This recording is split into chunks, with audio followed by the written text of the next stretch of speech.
Pasalamat sa Ginoo, nahuman na ang ato ang letter U. And now we are going to start letter V. And that is victory. Special delivery by God. Kaning kadaugan, itugyan na ni mga kaigsunan. That if we are just going to fight with the Lord, unya makig-fight ta suma sa iyahang kabubuton mga kaigsunan, ang victory mo nagingon special delivery by God. Amen. Ngari sa ato ang simbahan. Pasalamat na sa Ginoo mga igsoon. Let's all stand. Magampo ta.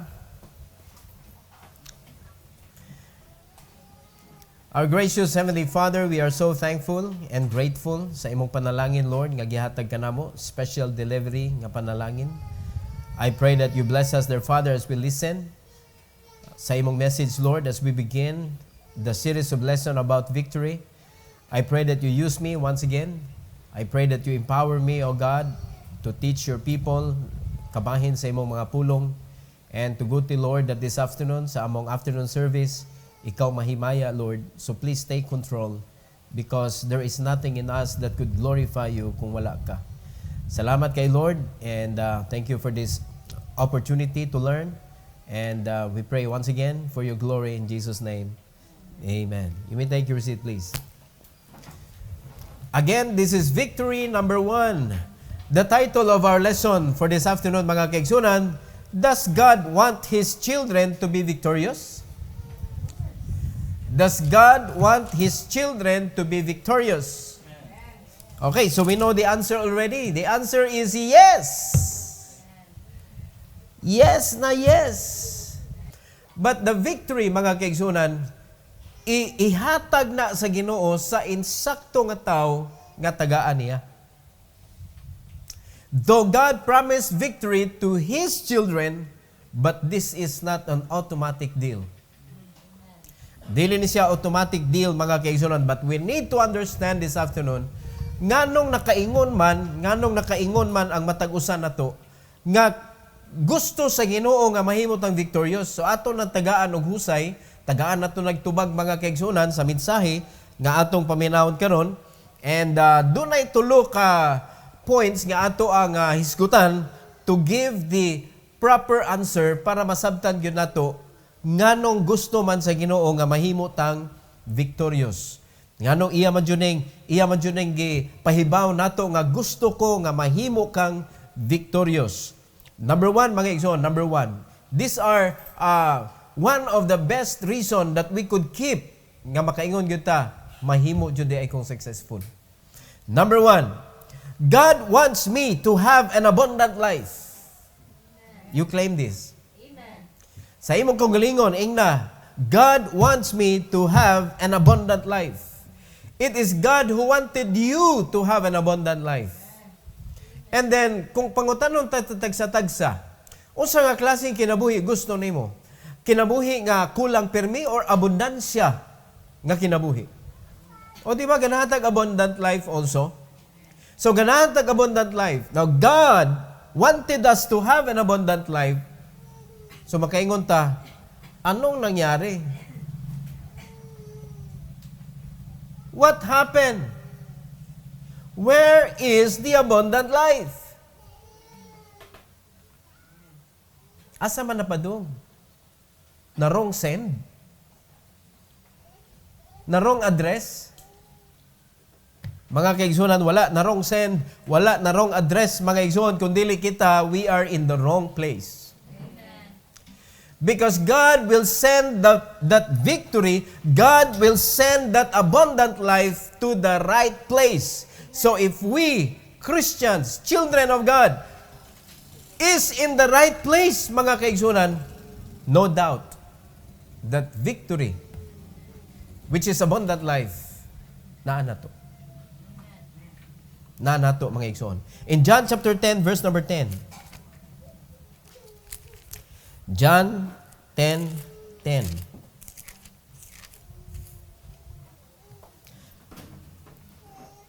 The Bible says, the thief cometh not, but for to steal, and to kill, and to destroy.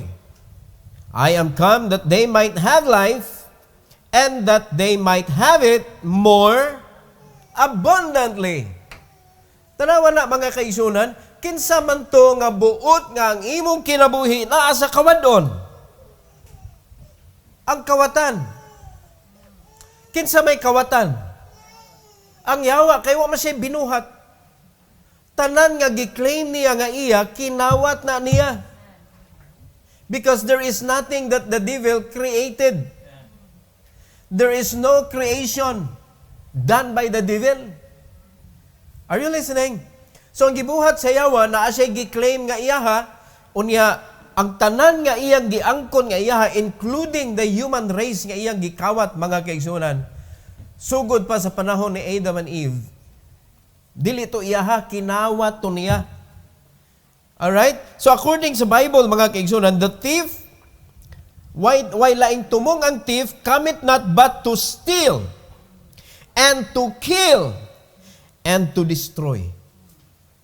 Kaning tulo, mga kaigsunan, maugyod ni ang makita nato ni Satanas. We are created in the likeness of God. Amen? Gihimo ta sama sa dagway sa Ginoo, in His image. So, both sabton, nindot nga kinabuhi. Do you agree with that? So we are designed to have a good life, the best life ever nga atong ma-imagine, mga kaigsunan, aning kalibutan na, because we are created in that kind of image. But the problem is, nakawat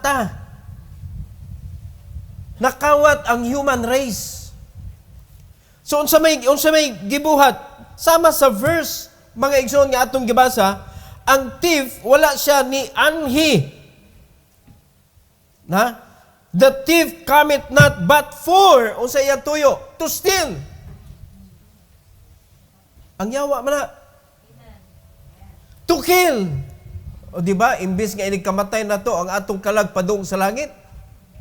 Imbis iya unta ang atong kalag, mga kaigsunan, tungod sa pagkalaglag sa atong kalag. Amo na, inig-abot sa atong kamatayon, maimpirno na ang atong kalag. He was able to kill human race. Ang kaning kawatan. Not only to kill, but also to destroy. Tanawa na ang gibuhat sa Ginoo that we could have life abundantly, mga kaigsunan, sama sa na-experience ni Adam o ni Eve sa sinugdanan, kung sa diyang wala panisod ang sala, pagkanindot sa ilang kinabuhi. Naanatanan niya sila na mo dumala. Are you listening? So kana siya, giguba na tanan sa yawa. Gikawat man sa yawa ang human race. So, naana ang kamatayon, naana ang distraction, og hantod karon makita na to. That people are destroyed. So mo gibuhat sa yawa, and he was so successful in what he do. He came as a thief. So, gikawat niya, gipatay niya, gidestroy niya. Pero, tanawag unsay sunod sa Bible. I am come. Ang atong Ginoo, mga kaigsunan, dili siya thief. He is the creator. Ang thief, dili siya creator. Nanguha ra siya. Dili siya tag-iya. Amen? Nangawat ra siya. But Christ is not a thief. Ingon na ito, Ginoo, mga kaigsunan, I am come that they might have life, and that they might have it more abundantly. Kadakog contrast sa karakteristik sa yawa, mga kaigsunan, ug sa atong Ginoo nga atong gialagaran aning simbahan. Amen? So kung makikita ta, mga kaigsunan, that our life is being destroyed, it is not the working of God. It is the working of the devil. So there's a lot of things in this world that may destroy the life of the believers. Especially when you are no longer guided by the Bible. Mao na mahitabo, guba gyud ka. Sure gyud ko, ana, sure. Because there is only one way, mga kaigsunan, that could make our life abundant life, that we could have an abundant life, and that is the life guided by the word of life. which is the Bible. There are things that we cannot understand, mga kaigsunan. Mga kabubuton sa Ginoo nga dili ta kasabot. There's a lot of things. But kung imo lang yun siyang sundon, naa diha ang imong pag-trust and obey. Even though you did not understand, you are just trusting His heart. Wa ka kasabot sa iyang plano. Nisalig lang yung kas Ginoo. So nakita nimo, ang katapusan is abundant life. Because that is what God wanted you to have. Amen? So, as human as we are, destroyed by the devil, our thinking was changed. Our lifestyle was changed. Karon, gikuha tagbalik sa Ginoo, gipalitan niya, gikan sa pagkahagbong, nga wala ta maitsura sa atong Ginoong Hesukristo. Kay naguba man ta, giguba man ta siyawa, gikawat gyud tagod. So gidestroy ta, padung natas kamatayon, karon gipalit tagbalik mga kaigsunan. We need to restore the kind of life. Sugod sa panahon unta nga wala gihilabtan sa yawa ang design sa Ginoo. So dapat ma-restore na siya, and that is our part, mga kaigsunan, that our life will be restored using the Word of God. Muna ningon ang Ginoo, mga kaigsunan, ni anhi ko not to destroy but to give you a life abundant. And through His Word, it will happen. Pinaagi sa iyang pulong, may tabo na, mga kaigsunan. Tanawa ko sa klase kinabuhi na ata, kung ang Ginoo may sentro sa atong kinabuhi, mga kaigsunan, in Psalms 36. Psalms 36.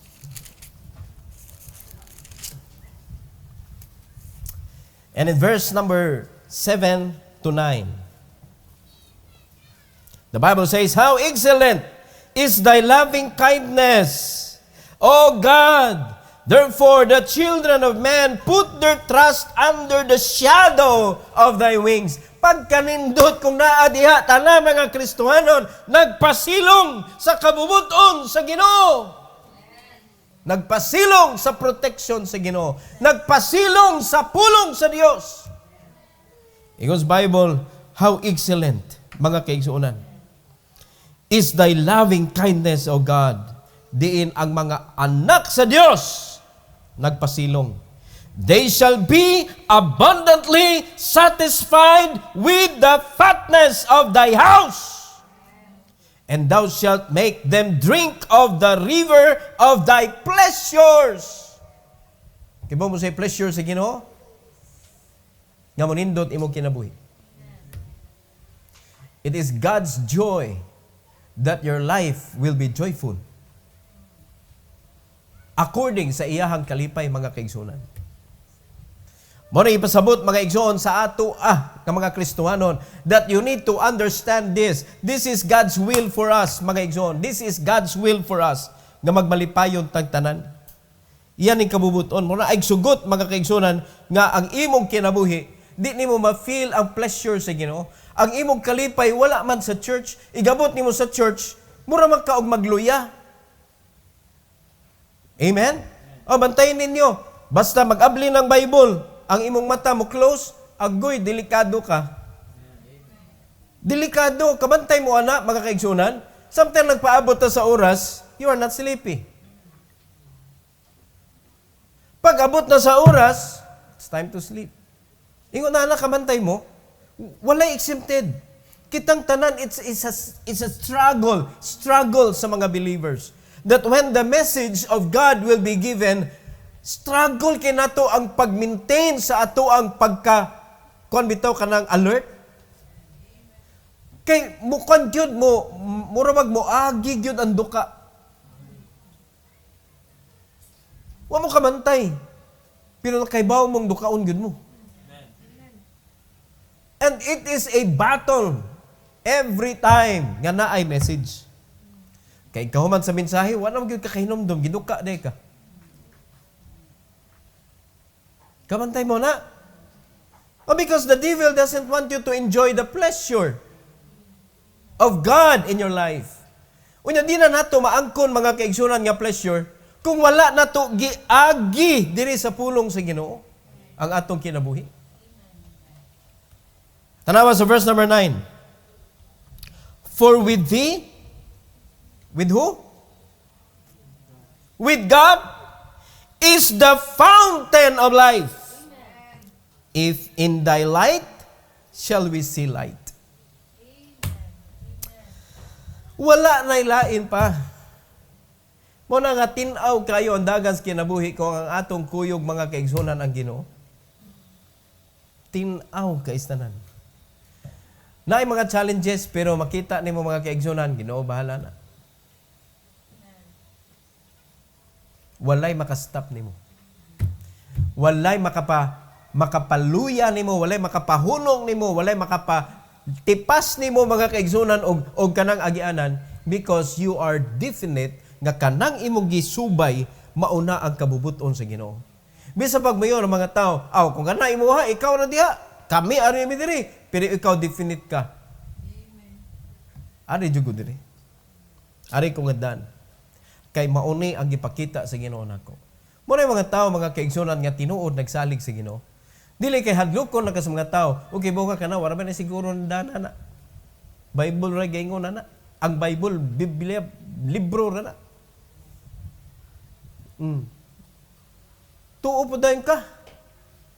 Ning tipas dayon ka. Kay kuno experience na namo. Experience sa tao sa kalibutan. Everybody has their own experiences.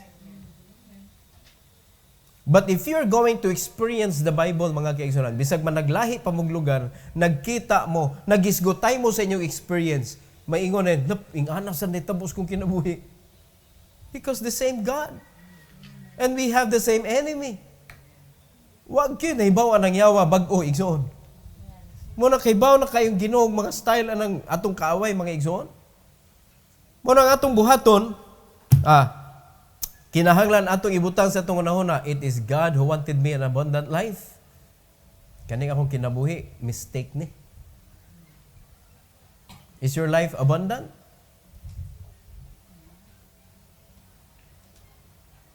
Abundant na ba? Abundant na? Unsa man ang kinabuhi na to? Sobra-sobra ba atong mga panalangin? O pirmi kuwang? Dili gusto sa Ginoo magkulang. Ang gusto sa Ginoo magsubra-subra. Nga naman, daghan kaayong tagaanan, daghan kaayong tamanganan. Kita may gisugo sa Ginoo. And that is why He wanted us to have a life abundant. Mga igsoon. Ikaduha nga ma-justify nato igsoon nga ang Ginoo gusto gid siya mahimot ang victorious. Number 2, God intends me to experience fullness of joy. God intends me to experience fullness of joy. Mo na intention sa Ginoo, mo na iyahang giandam, mo na iyang gi-prepare para nato mga kaigsunan. Mo na ang iyahang mura gituyo na niya ba iyan ang mura bag kanang maugyod ni unta nga ma-experience din nimong fullness of joy. Psalm 16:11. Psalm 16:11. Paminawa carefully. The Bible says, "Thou wilt shew me the path of life." Tanawa. "In thy presence is fullness of joy. At thy right hand there are pleasures forevermore." Amen. Sa presensya sa Ginoo naa diha ang tinuod puno nga kalipay. Limag ka sa iyang tuo nga kamot ingon ang Bible, naa diha ang pleasure forevermore. Niya layo kay mga Kristohanon. Unsa man nimo pa experience ana? Unsa nimo pa experience? Pagkanindot mga kaigsuonan nato, atong palandungan kanunay kaning pulong sa Ginoo, kay naa diha ang mga instruction o mga challenges nga ihatag sa Ginoo nato so that we could experience this wonderful word nga gihatag sa Ginoo kanang pleasures, abundant life, fullness of joy. Asa naman ay?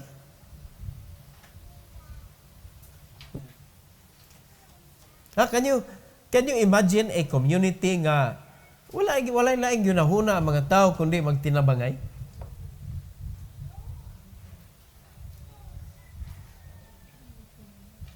Duta na, no? Nga wala yung concern ba? Wala yung concern. Oy, kumusta? Unsay problema? Nga, wala yung nag-concern ba nga, ako ni silang kuan, ako ni silang pangayuan, ana. Wala. Bisag wala, dili kompleto, pero ang ilang unahuna, mga kaigsunan, is what could I offer to other people? Kaya naman kung diha ang problema sa atong kasing-kasing. Giving is our enemy. Kaya giguba man ta. Kaya ang tinuod na, mga kaigsunan, mo nang abundant ang kinabuhi because giving is the key to abundant life. So gihimo na sa yawa nga gikapungtan sa mga katawhan. Mo na mga tao pag hinatagay na maglinya, pero dinawatay na maglinya, pero pag hinatagay na mahilis ang linya. Di ba? Kamantay mo pag-liberate pertindaghana mga tao nga. Ang uban gud wa kasabot unsay gilinyahan, basta hatag man kani, hatag. O sige linya ta. Hatag man eh.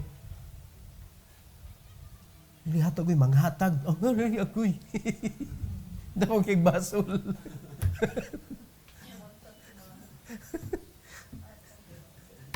Dili oy linya ni sa mga manghatag. Patay.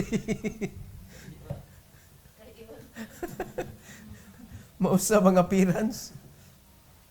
Wala na na-build sa tuwa na. Mo na gitawag, i-destroy ta sa yawa, mga kaigsunan. Amen? So, mo na ito ibalik hinay-hinay, mga igsoon. Kaya ang gibutang sa yawa na ito is the path to hell. Mo na kamatayon, destruction, mga kaigsunan. Nya, pagkahakog, mo na siya, mo na inaanan dana. Pero sa dihang naana, ang kahayag, na diha sa atong Ginoo, kahayag, ang makita nato, kahayag sa kinabuhi. Maklaruhan ang atong lakaw. In John chapter 15. John chapter 15, verses 7 to 11. The Bible says, "If ye abide in me, and my words abide in you, ye shall ask what ye will, and it shall be done unto you." God wanted us to have fullness of joy, and that is why God said, "Ay palayo nako." Kay kung mo palayo ka nako, dili nimo maangkon ang fullness of joy. Kay aling kalibutan na mao ni ang gidesign sa yawa dili sa kalibutan, sa dihang gikawat sa yawa ang tao, gidesign niya ang kalibutan nga maoy pangitaon sa tao, mga kaigsunan, nga lahi na ang kalipay. Makita sa mga tao diha sa kalibutan. Mo na nga pagtukod sa Ginoo og church, dili na makita nga naay kalipay sa church. Kato lamang luwas na maoy makakita sa kalipay nga madalit sa church. Muna, sa dihang naluwas na ta, ang kalibutan mangilad gyapon. Kay deceitful man ang yawa. Bisag luwas na ka, muna niyon ang Ginoo. Gusto nimo mapuno jud ka sa kalipay, sikreto, ay biya nako. Ayaw biya nako. Ngano man ang kalibutan mangingilad. Ang imong kasing-kasing duna siya'y part aning kalibutan na, and that is why your heart is deceitful. Ayaw ayaw inusara sa kalibutan. Kay dali ra ka mailad sa kalibutan. Heart is deceitful, the world is full of deceit. The devil is in the world. O say about nimo. Okay, about. Ano ang sikreto mga kaigsunan? Since gusto sa Ginoo ma-experience nato ang fullness of joy, ingon ang Ginoo, abide in me. And my words abide in you. It is our guide. In verse number 8, herein is my Father glorified, that ye bear much fruit, so shall ye be my disciples. That is very important. That we will become a disciple of God. As the Father hath loved me, so have I loved you. Continue ye in my love. Another instruction that we should not depart from the Lord. Jesus is love. Kinahanglan ta magpatakod ang nagugmaha. Alright?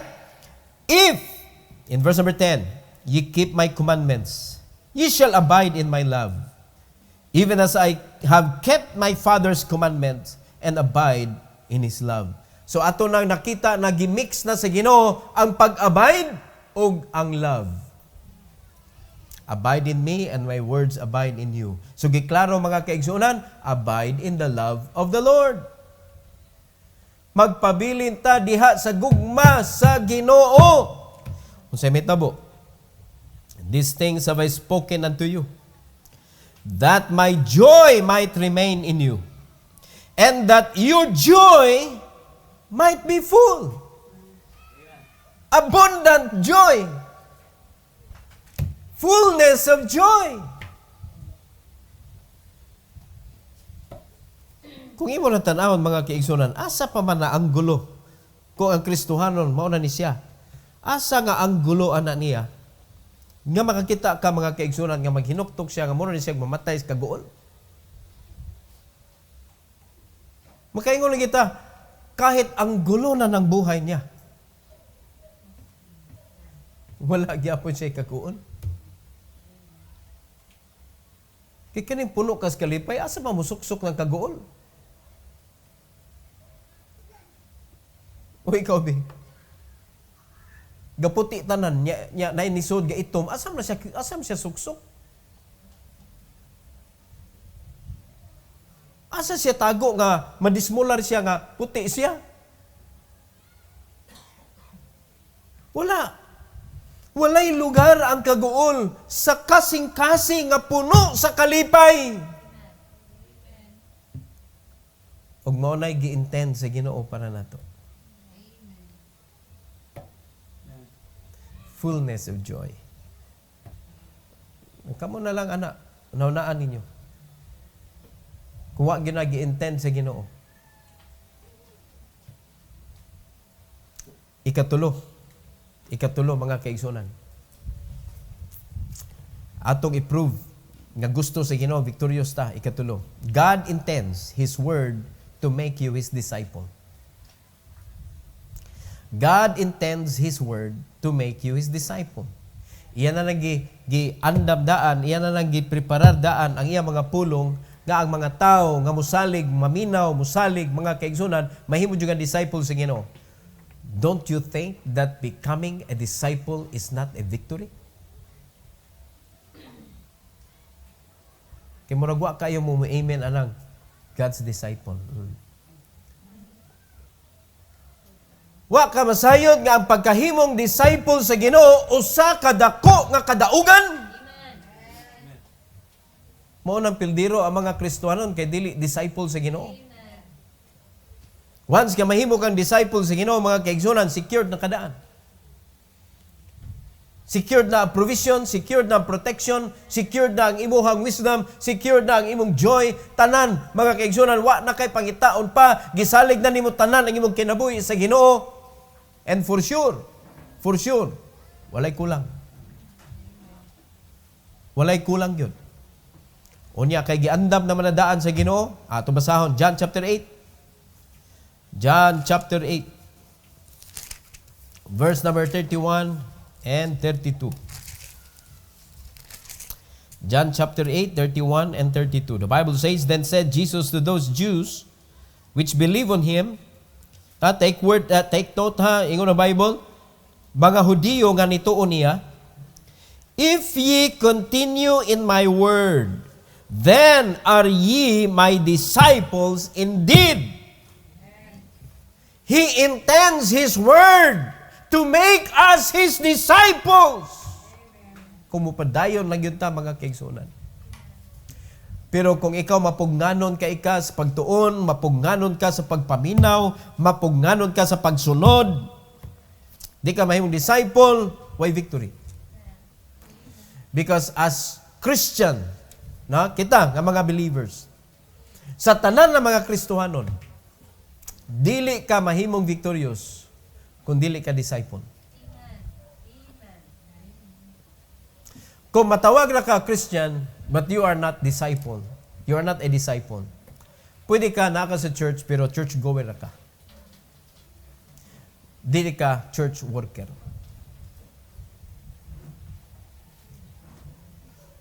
Amen? Dili ka matawag, mga kaigsunan, nga tigpuno og tao sa lingkuranan, kundili ikaw mo inipuno sa lingkuranan. Igora ka nilingkod, pero wa jud kay gidala para mo lingkod pod.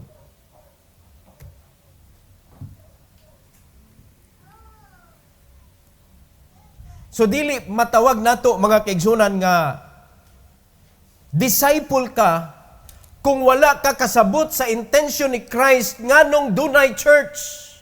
Amen. Nasabtan na to? O so may reason nganong naay church? That the church should go and preach the gospel of the Lord. Amen. That the church will become a blessing to the community kung diin gibutang sa Ginoo ang simbahan. Mao na intention sa Ginoo. And that is why every believers sa kada simbahan, mga kaigsunan, ang desire sa Ginoo nga mahimo tang disciple, and that is why He said, keep my words. Keep my words. Kung magpabilin ka diha sa akong pulong, mahimo takang disciple. Unya usay may tabo in verse number 32. And ye shall know the truth, and the truth shall make you free. That is victory. Muna daghan mga Kristohanon, dili free. Daghan mga Kristohanon nga ginapos ang ilahang panahon. Ginapos ang ilahang kanang kinabuhi. Dili sila free, mga lagad sa Ginoo. Naa pa sila'y pananghiran para mahimo silang libre kung tugtan. Pero kung nahimo kang disciple sa Ginoo, mga kaigsunan, ingon ang Bible, you will know the truth. Og kanang truth nga imong nahibaw-an, mao nay makapalingkawas nimo sa pagkapeneriso. Amen? Mao na ang Kristohanon nga nakasabot sa prinsipyo sa Ginoo.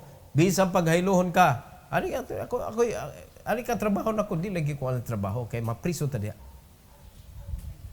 Dako kay sweldo. O mabitong gipadak-an para prisuhon jud ko. You cannot put a disciple in prison. Si Juan lagi, si Peter, si Paul. Oh, literally, napriso sila. Pero napriso bagyod nila si Paul?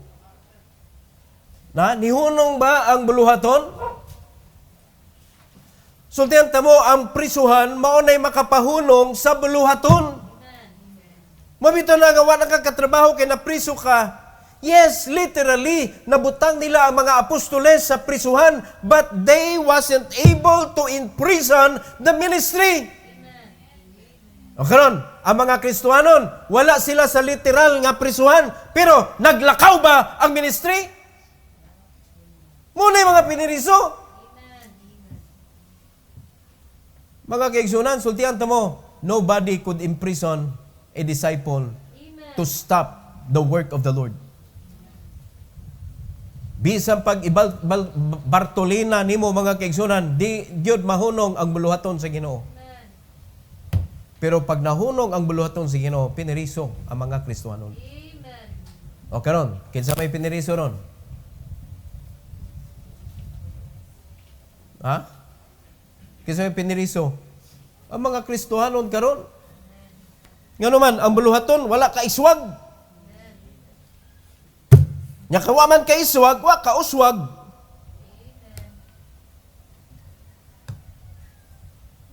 Amen? Ni kawaman ka uswag, naon tayo mga opportunity, dili ka sabwag sa panalangin. Mao na nga mamiss na to, daghan kayong opportunities. So much opportunities that we miss. Because we are not God's disciples. So mo na ayag yung sayon-sayunan na mga kaigsunan nga disciple. That is a heavy word. That is victory in a Christian life. Victory na. So pag na-reach nimo ang point of being a disciple, mga igsoon, you know the truth. No one could put you into prison. Free ka. Makatimaho man ka. Uy, mapuggan ko ani, di na ko ani kapangalagas Ginoo, di ko pwede na. Ug di jud ka mahadlok, mga kaigsunan, di ka mahadlok nganuman. Ang Ginoo mo imong amo. Amen. Ang Ginoo mo imong boss. Siya mo'y nag-provide nimo. Siya mo'y na nag-iya nimo. Mga kaigsunan. Klaro ang Bible, di na to ma-change. The truth shall make you free. No imprisonment. Muna, ay project. Humanda yun. Humanda yun. Kung sa may dugayan. Correct? Correct yun ang pulong sa Ginoo. Kita, koreksyonan. Permira ta sayop. Nya usay may kita mo kwan kanang mo reasoning. Reason. Wala, sige, rason dia. Sa sige rason, mga kaigsunan, the more mistakes you do. Have the truth. Be a disciple of the Lord. Let's close in Romans chapter 6. Romans chapter 6, 14 to 23. Mauni ang kinabuhi sa disciple. This is the quality of a disciple's life. The Bible says, "For sin shall not have dominion over you, for ye are not under the law, but under grace." Amen. You are not controlled by sin. Ang dili pagsimba, sin. Mo na simba jud ka because you are not controlled by sin. Ang dili pagbasag Bible is a sin. And that is why you read the Bible, because you are not controlled by sin. Ang dili pag-uli sa tithes o ang paghatag sa offering is a sin. And that is why niuli jud ka sa tithes, nihatag jud ka sa offering, because you are not controlled by sin. Telling a lie is a sin. And you don't tell a lie because you are not controlled by the power of sin. You are controlled by grace because you are a disciple. In verse number 15, what then? Shall we sin because we are not under the law but under grace? Unsay giingon sa Bible? Ningon man Bible, yes! No! Ningon ang Bible, God forbid! Wala nagitugot sa Ginoo, mga kaigsunan, nga magpadayon ka sa sala. Know ye not that to whom ye yield yourselves servants to obey, his servants ye are to whom ye obey, whether of sin unto death or of obedience unto righteousness. So kung kinsa ka naman karon, iyan na sa Ginoo. So therefore, you are no longer the servant of sin, but you are now a servant of righteousness. So, unsa may nasa righteousness? Obedience. Obedience. Mao na siya pagpamatuod, mga igsoon, nga ang righteousness buhi kaayo sa imong kinabuhi. Muna ipagpasabot nga ikaw padung na ka or nahimo na kang disciple sa Ginoo. Kanang dugay pa kayo mutuo, dugay kaayo musunod, layo pa kayo nas tinuod. Grabe pag control sa yawa, ana. Amen? Remember nagsugod sa bata ang pag-control sa yawa. Nagsugod sa bata. Manang gisulti sa Book of Proverbs, sa unahuna o kasing-kasing sa usa ka bata, puros na siya foolishness. Foolishness. Muna ito i-polish. Muna tudluan nato sila, we nurture them sa pulong sa Ginoo. We are going to point them to Christ, who can change their life. Sugod sa pagka-foolish, ngadto sa pagka-wise. Muna itong trabaho. Dili sika-sika. Dili inisog, mga kaigsuonan. We may be bold sometimes, but we need to follow the guidelines. Kung mabot ang panahon nga mulapas ta, we should stand to be corrected.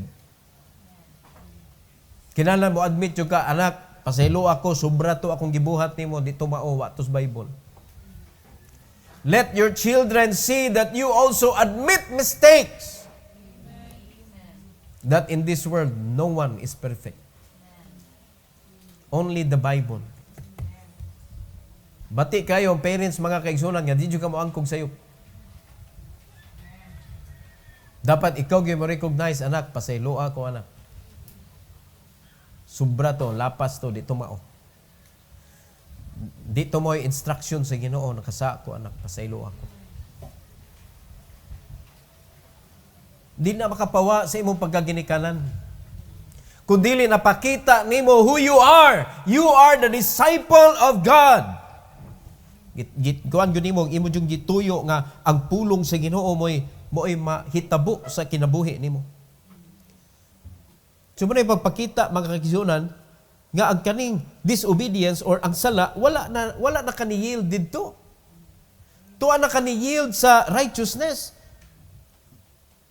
Amen?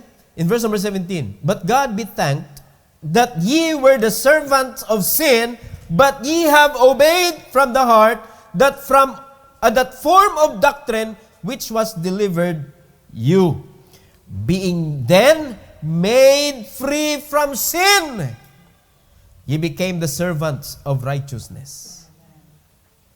Amen? Ye were the servants of sin. Mo nang dili ta kapugong, makasagyud ta. Usay makapamakak ta, mura ba og tinuod.